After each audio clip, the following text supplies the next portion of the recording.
Mummy से तू कहिए ले लो भेंट रानी, अजाब काहे कइलू लेट रानी। हाँ मम्मी से तू कहिए ले लो भेंट रानी, अजाब काहे कइलू लेट रानी। नैहरे में पहिले होता छठ, कहतिया माई करे के बरत बनी यही से जोगड़े में।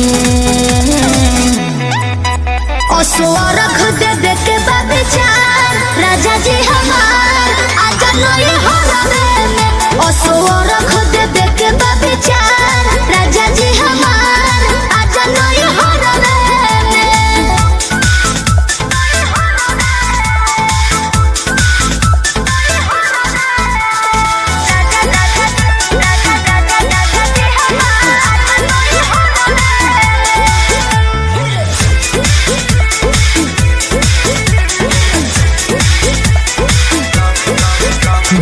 अपना तो ऐसन गईलू हो, तू गईलू हो। दिवालियों नमी में नहीं अइलू हो, नहीं अइलू हो। गाँव अपना तो ऐसन गईलू हो, तू गईलू हो। दिवालियों नमी में नहीं अइलू हो, नहीं अइलू हो।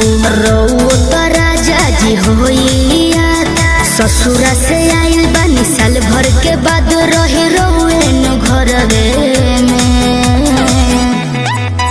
असुअरख दे दे के बाबिचार राजा जी हमार आजा नैहरे में।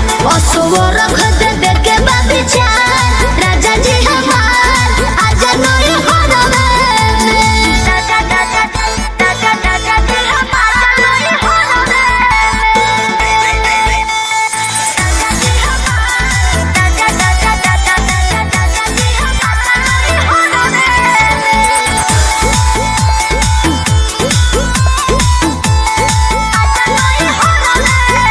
ठीक बापू जानिक से बीतैहा हो, तू बीतैहा हो। बाकी छठ के बिहान चली अइहा हो, चली अइहा हो।